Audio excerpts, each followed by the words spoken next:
Now, those names represent but a small fraction of the hundreds of well-known Americans whose achievements, financially otherwise, prove that those who understand and apply the Carnegie secret reach high stations in life. All the people I have known who have been inspired to use the secret have achieved noteworthy success in their chosen calling. I have never known any person to distinguish himself or to accumulate riches of any consequence without permission of the secret. From the two facts, I draw the conclusion that the secret is more important as a part of the knowledge essential for self-determination than anything one receives through what is popularly known as education.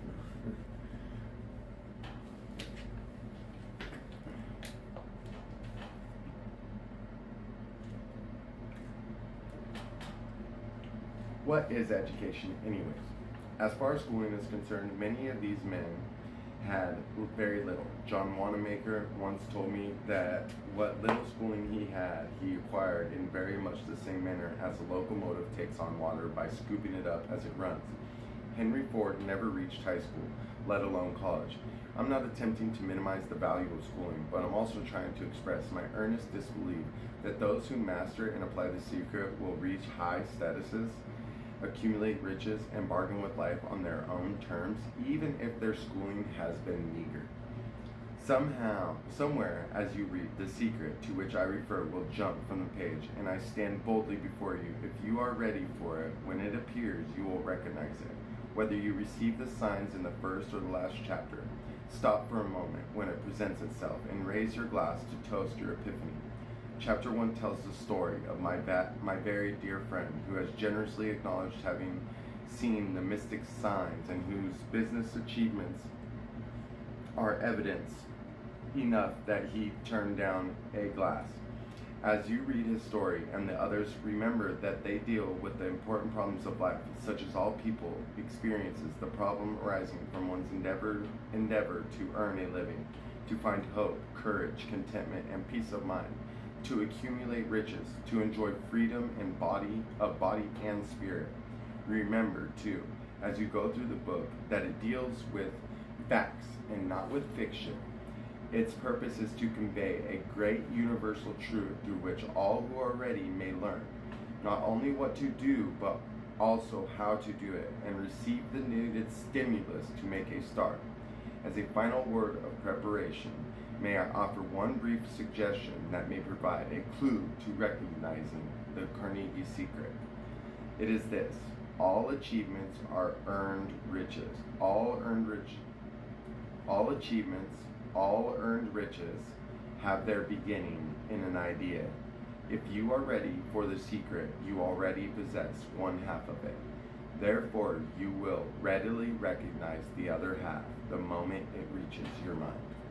Napoleon Hill, 1937.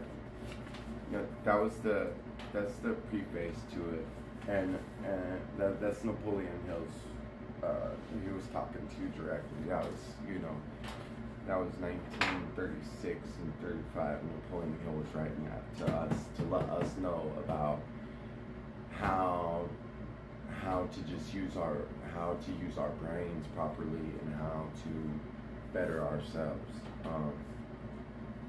And then a couple other people have rewrote this book to bring it more generational welcoming and to give a lot more information. And so I'm also going to give you guys those. This is the preface to the current edition right here.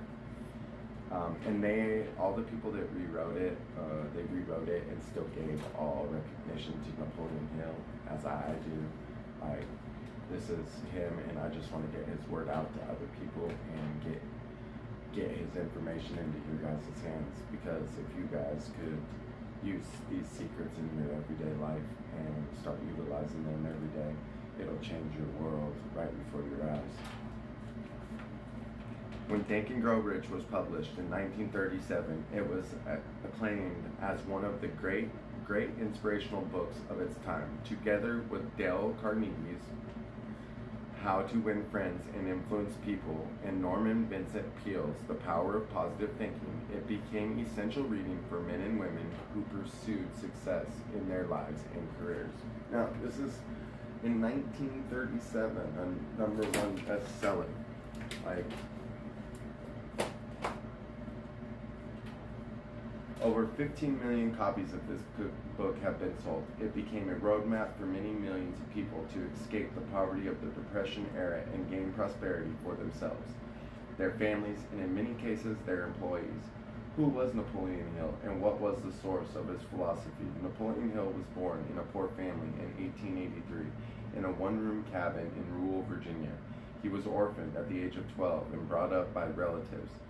Overcoming poverty and his rebellious nature, he struggled to obtain an education and developed into one of the pragmatic geniuses of his time.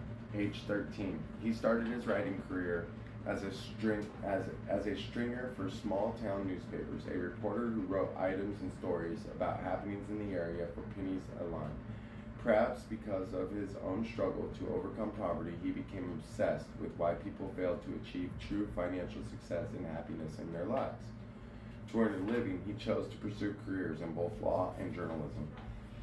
His early career as a reporter helped finance his ways through law school. His big break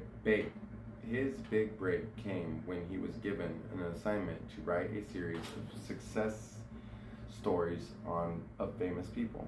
One of the men he interviewed for the series was Andrew Carnegie, the world-renowned steel magnate. Mr. Carnegie was so inspired by the young journalist that he gave him a commission that would dominate the next 25 years of Hill's life. The project was to interview over 500 millionaires to find a successful formula that could be used by the average person. The interviewers included the greatest and wealthiest men of the era. Among them were Thomas Edison, Alexander Graham Bell, Henry Ford, Charles M. Schwab, Theodore Roosevelt, William M. Wrigley, the list I read earlier, and many others who are not as well known today. During this period, Andrew Carnegie became Hill's mentor, helping Hill formulate a philosophy of success. Drawing on the thoughts and experiences of people who were interviewed, the success of Think and Grow Rich led to the long career and consultant to business leaders, lecturing and writers of several more books, and made Hill a millionaire in his own right. Napoleon Hill died in November 1970 after a long and successful career. His work stands as a guidepost to individual achievement and has influenced readers for almost 70 years. Updating a classic work is a monumental task. The basic philosophy of the writer cannot be changed. It must always be Napoleon Hill's book, not mine. I approach it in the same way as I am a restorer, looking at a classic painting that is being refurbished. I carefully studied the text and deleted stories and anecdotes that, although meaningful to the reader of the 1930s, have little significance to the reader in the 21st century. I replaced them with examples and illustrations of men and women who, in their careers in recent times, exemplify the principles Napoleon Hill promulgated. In the following chapters, you will learn these principles. In addition to reading the success stories of people Hill studied for the original book, you will meet some of the top achievers of our time, such as Bill Gates, Mary Kay Ashley, Arnold Schwarzenegger, Ray Kroc, Michael Jordan, and others. Napoleon Hill's proven steps to riches are as valid for today's reader as they were for all his contemporaries. All who read, understand, and apply this philosophy will be better prepared to attract and enjoy their higher standards of living that always have been and always will be denied to all except those who are ready for them. Be prepared, therefore, when you actively follow Napoleon Hill's precepts to make major changes in your approach to life.